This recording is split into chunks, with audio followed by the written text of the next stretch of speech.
കിനാവിന്റെ തീരത്ത് ഭാഗം 83-84.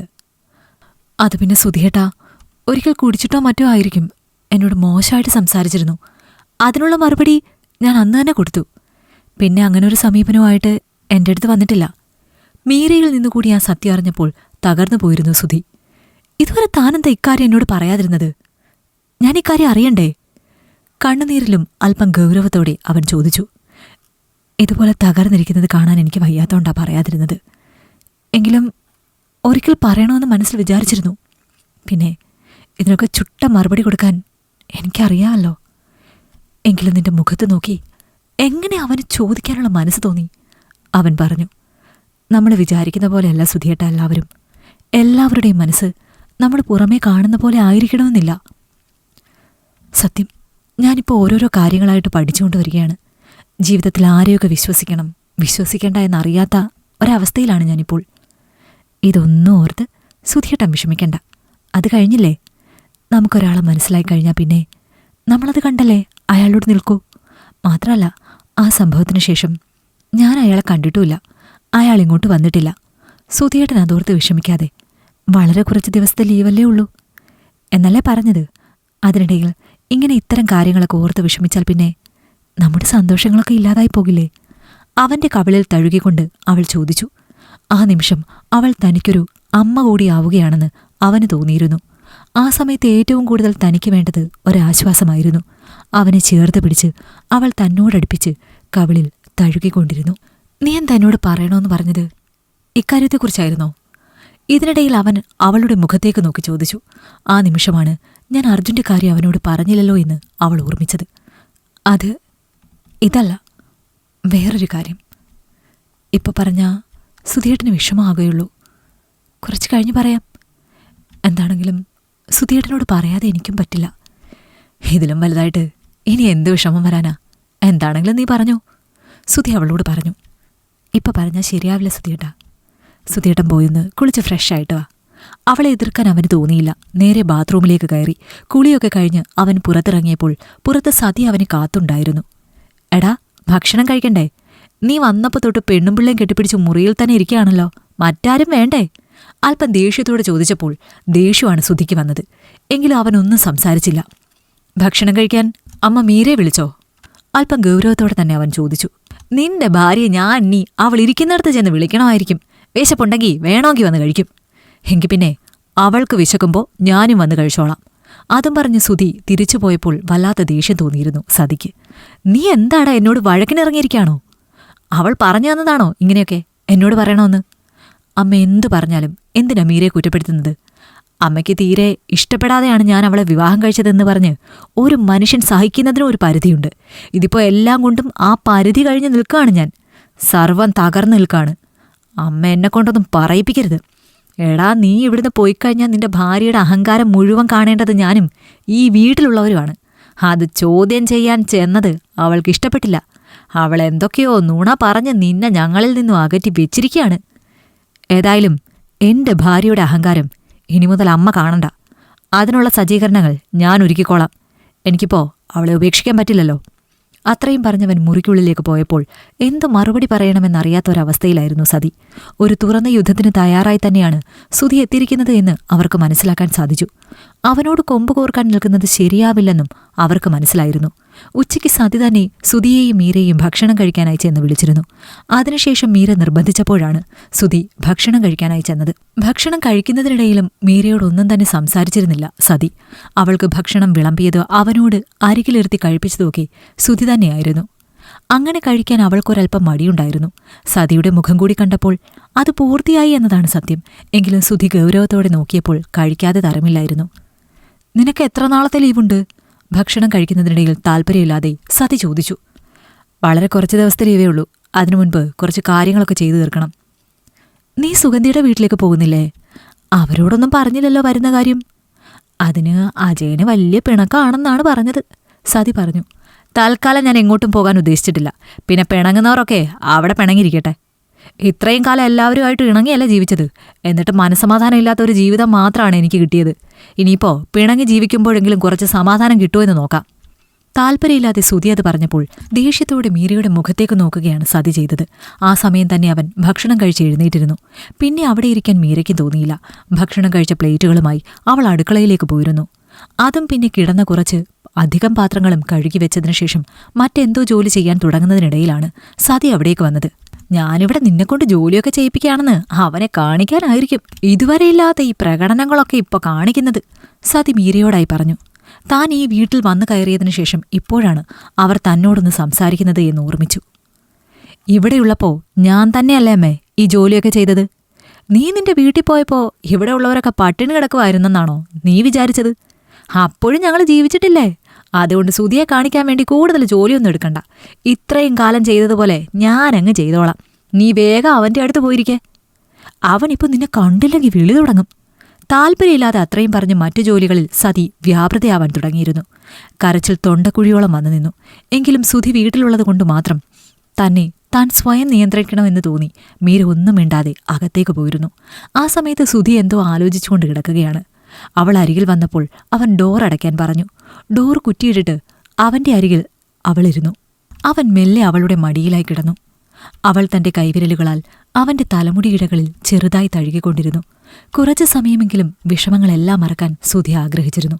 അവളുടെ ചുരിദാർ ടോപ്പ് അല്പം പൊക്കി അവന്റെ താടിരോമങ്ങളാൽ അവളുടെ അണിവയറിൽ ഇക്കിളി കൂട്ടി.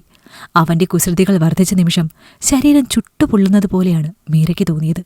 താൻ അവനെ വഞ്ചിക്കുന്നത് പോലെയുള്ള ഒരു തോന്നൽ. പ്രണയാർദ്രമായ അവളുടെ മുഖം തന്നിലേക്കടുപ്പിച്ച് ചുണ്ടുകളിൽ ചുംബിക്കാനൊരുങ്ങിയവനെ അവൾ കൈകൊണ്ട് തടഞ്ഞു. ഒരു നിമിഷം അവളുടെ ആ പ്രവൃത്തി കണ്ട് അവൻ അമ്പരന്ന് അവളെ നോക്കി. എന്താടോ? സുധിയേട്ടാ, എനിക്കൊരു കാര്യം പറയാനുണ്ട്. അതറിയാതെ ഏട്ടനെൻ്റെ ശരീരത്തിൽ തൊട്ടാൽ എനിക്ക് ഞാൻ വലിയ തെറ്റ് ചെയ്യുന്ന പോലെ തോന്നും. എന്താ നീ കാര്യം പറ. എനിക്ക് വിവാഹത്തിന് മുമ്പ് ഒരു പ്രണയമുണ്ടായിരുന്നെന്ന് ഞാൻ സുധിയേട്ടനോട് തുറന്നു പറഞ്ഞിട്ടില്ലേ? അതിനിപ്പോൾ എന്താ? വീണ്ടും പഴയ കാര്യങ്ങളൊക്കെ ഓർമ്മിക്കാൻ എന്താ സംഭവിച്ചത്? അകാരണമായ ഒരു ഭയം സുധിയിൽ ഉടലെടുത്തു. ഇനിയും ഒരു നഷ്ടം കൂടി സഹിക്കാനുള്ള ശേഷി തനിക്കില്ല എന്ന് അവനോർത്തു. ഇനിയൊരിക്കലും അയാളെ ജീവിതത്തിൽ കാണില്ലെന്ന് ഞാൻ കരുതിയത്. കാണരുതെന്ന് ആഗ്രഹിച്ചിരുന്നു. പക്ഷെ ഒരിക്കലും കാണാൻ പാടില്ലാത്തൊരവസ്ഥയിൽ എനിക്ക് അയാളെ കാണേണ്ടി വന്നു. അതാരാണെന്ന് സുധിയേട്ടൻ അറിഞ്ഞില്ലെങ്കിൽ എനിക്ക് വല്ലാത്ത വീർപ്പുമുട്ടൽ തോന്നും. ആരാത്? ആകാംക്ഷയോടെ സുധി ചോദിച്ചു. അർജുൻ. അവളുടെ ആ തുറന്നു പറച്ചിൽ വീണ്ടും സുധിക്ക് ഒരു പ്രഹരം ഏൽപ്പിക്കുന്നതായിരുന്നു. ഒരു ഞെട്ടലോടെ സുധി അവളുടെ മുഖത്തേക്ക് നോക്കി. നമ്മുടെ അർജുനോ? അതെ. നിങ്ങൾ തമ്മിൽ എങ്ങനെ പരിചയപ്പെട്ടു? അവിശ്വസനീയതയോടെ വീണ്ടും അവൻ ചോദിച്ചു. അർജുൻ്റെ ഒരു സുഹൃത്തിൻ്റെ അനുജൻ എനിക്കൊപ്പമായിരുന്നു കോളേജിൽ പഠിച്ചത്. അവനെ കാണാനോ മറ്റോ വന്നപ്പോൾ ഒരിക്കൽ അവിചാരിതമായി എന്നെ കണ്ടതാ. പിന്നെ കുറേ നാൾ എൻ്റെ പുറകെ നടക്കുകയായിരുന്നു. ആദ്യമൊക്കെ ഒരു ശല്യക്കാരനായാണ് ഞാൻ കരുതിയത്. പിന്നെ ഒരിക്കൽ നേരിട്ട് വന്നെന്നെ ഇഷ്ടമാണെന്ന് പറഞ്ഞു. അപ്പോഴും ഞാൻ താല്പര്യമില്ലെന്ന് തന്നെയാണ് പറഞ്ഞത്. കുറേ വട്ടം അർജുനൻ്റെ പുറകെ നടന്നപ്പോഴും എന്നെ ശല്യം ചെയ്യുന്ന രീതിയിലുള്ള ഒന്നും അർജുൻ്റെ ഭാഗത്തു നിന്നും ഉണ്ടായിരുന്നില്ല. എല്ലാ ദിവസവും ഞാൻ വരുന്ന സമയത്ത് ബസ് സ്റ്റോപ്പിലുണ്ടാകും. അതുപോലെ വൈകുന്നേരം എന്നെ കാണും, തിരിച്ചു പോകും. അത്രേ ഉള്ളൂ. അങ്ങനെയായപ്പോൾ സുഹൃത്തുക്കളിൽ തന്നെ ചിലർ പറഞ്ഞു അത്രയ്ക്ക് എന്നെ ഇഷ്ടമുള്ളതുകൊണ്ടായിരിക്കും അങ്ങനെ എപ്പോഴും വരുന്നതെന്ന്. അങ്ങനെ ഒരിക്കൽ ഞാൻ ഇഷ്ടമാണെന്ന് പറഞ്ഞു. അപ്പോൾ തന്നെ ഞാൻ എൻ്റെ സാഹചര്യങ്ങളൊക്കെ തുറന്നു പറഞ്ഞതാണ്. പിന്നെ നടന്ന സംഭവങ്ങളൊക്കെ ഞാൻ സുധിയേട്ടനോട് പറഞ്ഞിട്ടുണ്ടല്ലോ. എന്നിട്ട് അവൻ തന്നോടെന്തെങ്കിലും അതേപ്പറ്റി ചോദിച്ചോ? പെട്ടെന്ന് ആകാംക്ഷയും ആധിയും കയറുന്നുണ്ടായിരുന്നു സുധിക്ക്. അന്നത്തെ സംഭവത്തിന് ശേഷം ഞാൻ ഇന്നാണ് അർജുനെ കാണുന്നത്, വീട്ടിൽ വെച്ച്. അർജുൻ സുധിയേട്ടൻ്റെ ബന്ധുവാണെന്ന് പോലും എനിക്കറിയില്ലായിരുന്നു. അങ്ങനെ ആയിരുന്നെങ്കിൽ ഈ വിവാഹം പോലും നടക്കുമായിരുന്നില്ല. ഇനി ഒരിക്കൽ പോലും ഞാൻ കാണണമെന്ന് ആഗ്രഹിക്കാത്ത ഒരാളാണ് മുൻപിൽ വന്നു നിന്നത്. ഒരിക്കലും ഞാൻ പ്രതീക്ഷിച്ചില്ല ഇങ്ങനെയൊരു വലിയ പരീക്ഷണം കൂടി എന്നെ കാത്തിവിടെ നിൽക്കുന്നുണ്ടെന്ന്. അവളുടെ വാക്കുകൾ കേട്ട് എന്തു മറുപടി പറയണമെന്നറിയാതെ ഒരവസ്ഥയിലായിരുന്നു സുധി. അവൻ എന്നിട്ട് കാര്യങ്ങളൊന്നും എന്നോട് പറഞ്ഞില്ലല്ലോ. അതുകൊണ്ടാണ് ഞാനെല്ലാം സുധിയേട്ടനോട് തുറന്നു പറഞ്ഞത്. അതുമാത്രമല്ല, എന്നെ പരിചയമില്ലാത്ത രീതിയിലല്ലേ സുധിയേട്ടന് മുൻപിൽ അവൻ നിന്നത്. അപ്പോൾ ഞാൻ കൂടി പറയാതിരുന്ന സുധിയേട്ടനെ പറ്റിക്കുന്നത് പോലെ എനിക്ക് തോന്നി. അവളുടെ ആ വാക്ക് അവനിൽ അല്പ ആശ്വാസം നിറച്ചിരുന്നു. സാരമില്ല മീര, ജീവിതത്തിൽ നമ്മൾ ഒരുപാട് പ്രതിസന്ധി ഘട്ടങ്ങളെ നേരിടേണ്ടി വരും. അതിലൊന്നായിരുന്നു ഇതെന്ന് കരുതിയാൽ മതി. അതെന്നോട് തുറന്നു പറയാനുള്ള ഒരു മനസ്സ് താൻ കാണിച്ചല്ലോ. അതിനപ്പുറം മറ്റൊന്നും ഞാൻ പ്രതീക്ഷിക്കുന്നില്ല. സുധിയേട്ടനെ പരിചയപ്പെട്ടതിനു ശേഷം ഒരിക്കലും ഞാൻ അർജുനെക്കുറിച്ച് ചിന്തിച്ചിട്ടില്ല. സുധിയേട്ടനെ ഉൾക്കൊള്ളാൻ ഒരുപാട് ബുദ്ധിമുട്ടായിരിക്കുമെന്നാണ് ഞാൻ കരുതിയത്. പക്ഷേ മനസ്സ് തുറന്ന് സുധിയേട്ടനെ സ്നേഹിച്ചതിനു ശേഷം എൻ്റെ ചിന്തകളിൽ പോലും അർജുൻ വന്നിട്ടില്ല. അവളുടെ കണ്ണുകൾ നിറഞ്ഞു. അങ്ങനെ ഒരു കുമ്പസാരത്തിൻ്റെ ആവശ്യം എനിക്ക് മുൻപിൽ തനിക്കില്ല മീര. അങ്ങനെയൊരു ചിന്ത തന്നിലില്ല എന്ന് താൻ ഇക്കാര്യം എന്നോട് തുറന്നു പറഞ്ഞപ്പോൾ തന്നെ എനിക്ക് മനസ്സിലാക്കാൻ സാധിച്ചു. കഴിഞ്ഞത് കഴിഞ്ഞു. ഇന്നലെകളിൽ നിങ്ങൾ രണ്ടുപേരും പരസ്പരം സ്നേഹിച്ചവരാണ്. ഒരുമിച്ചൊരു ജീവിതം സ്വപ്നം കണ്ടവരാണ്. പക്ഷേ ഇന്ന് രണ്ടുപേരും രണ്ട് ജീവിതത്തിലാണ്. ഇനിയും ജീവിതത്തിൽ അവനെ കാണും, കാണാതിരിക്കാൻ തനിക്ക് സാധിക്കില്ല. അപ്പോഴൊക്കെ സാധാരണ പോലെ നീ പെരുമാറിയാൽ മതി. പക്ഷേ എനിക്കവനെ കാണണ്ട സുധിയേട്ടാ. അവനെ കണ്ടാൽ എനിക്ക് ആ കാലഘട്ടങ്ങൾ ഓർമ്മിക്കുന്നത് കൊണ്ടല്ലേ. അങ്ങനെ പോലും സുധിയേട്ടനെ ഞാൻ സ്നേഹിക്കാതിരിക്കുന്ന ഒരു കാലഘട്ടം ഉണ്ടെന്ന് ഓർമ്മിക്കാൻ ഞാൻ ഇഷ്ടപ്പെടുന്നില്ല. പരമാവധി സുധിയേട്ടൻ അവനുമായുള്ള ചങ്ങാത്തം ഒഴിവാക്കണം. എനിക്കതിഷ്ടമല്ല. ഇന്ന് വരെ ഒരു കാര്യവും സുധിയേട്ടനോട് ഞാൻ അരുതെന്ന് പറഞ്ഞിട്ടില്ല. പക്ഷെ അതിര് കവിഞ്ഞ സ്വാതന്ത്ര്യം ഈ വീട്ടിൽ സുധിയേട്ടൻ അവർ കൊടുക്കരുത്. അത് നല്ലതിനാവില്ലെന്ന് എൻ്റെ മനസ്സ് പറയുന്നു. അത് ചിലപ്പോൾ എൻ്റെ ജീവിതം തന്നെ തകർക്കാൻ കെൽപ്പുള്ള ഒന്നായി മാറുമെന്ന് ഞാൻ ഭയക്കുന്നു. താനെന്താ ഉദ്ദേശിക്കുന്നത്? അവനെ കാണുമ്പോൾ തനിക്ക് പഴയ പ്രണയം ഓർമ്മ വരുന്നെന്ന് ഞാൻ വിചാരിക്കുമെന്നാണോ? അല്ലെങ്കിൽ താൻ എന്നെ വഞ്ചിക്കുമെന്ന് ഞാൻ വിശ്വസിക്കുന്നു എന്നാണോ? സുധിയേട്ടൻ അങ്ങനെ ചെയ്യുമെന്നോ ഞാൻ അവനെ പ്രണയിക്കുമെന്നോ അല്ല ഞാൻ ഉദ്ദേശിച്ചത്. ഒരിക്കൽ സ്നേഹിച്ചവരാണ്, ഒരുമിച്ച് ജീവിക്കണമെന്ന് ആഗ്രഹിച്ചവരാണ്. അവർ വീണ്ടും ഒരുപാട് കാണാതിരിക്കുന്നത് തന്നെയാണ് നല്ലത്. കണ്ടാൽ അതിനർത്ഥം വീണ്ടും പ്രണയത്തിലാകുമെന്നല്ല. അത് രണ്ടുപേർക്കും നൽകുന്ന അസ്വസ്ഥത ഒരുപോലെയായിരിക്കും. മാത്രമല്ല, നമുക്കിടയിൽ അർജുനുണ്ടാവുന്നത് എനിക്കിഷ്ടമല്ല. എനിക്ക് മനസ്സിലാകുന്നുണ്ട് തൻ്റെ മനസ്സും മാനസികാവസ്ഥയും. അതിനുവേണ്ട പരിഹാരം ഞാൻ ചെയ്തോളാം. പക്ഷെ അർജുൻ ഇങ്ങോട്ട് വരരുതെന്ന് എനിക്ക് പറയാൻ പറ്റില്ല മീര. തനിക്കറിയാലോ, അർജുൻ ചെറിയച്ഛൻ്റെ മകനാണ്. ഈ കുടുംബവുമായി വളരെ അടുത്ത ബന്ധമാണ്. കുറച്ചു കാലങ്ങൾ മുമ്പ് വരെ ചെറിയച്ഛനും കുടുംബവുമായി അമ്മയ്ക്ക് വലിയ ബന്ധമൊന്നുമില്ല. എന്നാൽ ഇപ്പോൾ രണ്ടു കൂട്ടരും തമ്മിൽ വലിയ പ്രശ്നങ്ങളൊന്നുമില്ല. ഈ ഒരു സാഹചര്യത്തിൽ അർജുൻ ഇവിടെ വരരുതെന്ന് എനിക്ക് കടുംപിടുത്തം പിടിക്കാൻ സാധിക്കില്ല. അവൻ്റെ സാന്നിധ്യം തനിക്കുണ്ടാകുന്ന അസ്വസ്ഥത മാറ്റിത്തരാൻ എന്നെക്കൊണ്ട് പറ്റുന്ന രീതിയിൽ ഞാൻ ശ്രമിക്കാം. അതിനപ്പുറം എനിക്കിപ്പോൾ തനിക്ക് മറ്റൊരു വാക്കും തരാൻ പറ്റില്ല. പിന്നെ എൻ്റെ മുന്നിൽ ഒന്നും ഇല്ലാത്തതുപോലെയല്ലേ അവൻ നിന്നത്. ഞാനും ഒന്നും അറിഞ്ഞതായിട്ട് ഭാവിക്കുന്നില്ല. എനിക്കൊന്നും അറിയില്ല. ജീവിതത്തിൽ ആരുമില്ലെന്ന് കുറച്ചു മുമ്പ് വരെ ഞാൻ കരുതിയിരുന്നു. പക്ഷേ എനിക്ക് മനസ്സിലായി, എനിക്ക് ആരുമില്ലെങ്കിലും താനുണ്ടാകും. മനസ്സുകൊണ്ട് പോലും എന്നെ ചതിക്കണമെന്ന് താൻ ആഗ്രഹിക്കുന്നില്ല. ഞാൻ തൻ്റെ ശരീരത്തിൽ തൊട്ട നിമിഷം തന്നെ തനിക്ക് ഇക്കാര്യം എന്നോട് പറയണമെന്ന് തോന്നിയെങ്കിൽ ആ മനസ്സിൻ്റെ പരിശുദ്ധി എത്രത്തോളം ഉണ്ടെന്ന് എനിക്ക് മനസ്സിലാക്കാൻ സാധിക്കും. ഇന്നുവരെ ഞാൻ ആർക്കും ഒരു ദ്രോഹവും ചെയ്തിട്ടില്ല. എല്ലാവരും നന്നാകണമെന്ന് മാത്രമേ ആഗ്രഹിച്ചിട്ടുള്ളൂ. ആർക്കും ഒരു വിഷമങ്ങളും ഉണ്ടാവല്ലെന്ന് പ്രാർത്ഥിച്ചിട്ടുള്ളൂ. അങ്ങനെയുള്ള എന്നോട് ഈശ്വരന്മാർ ഈ പരീക്ഷണങ്ങൾ മാത്രമാണല്ലോ കാണിക്കുന്നതെന്ന് ഞാൻ കരുതി.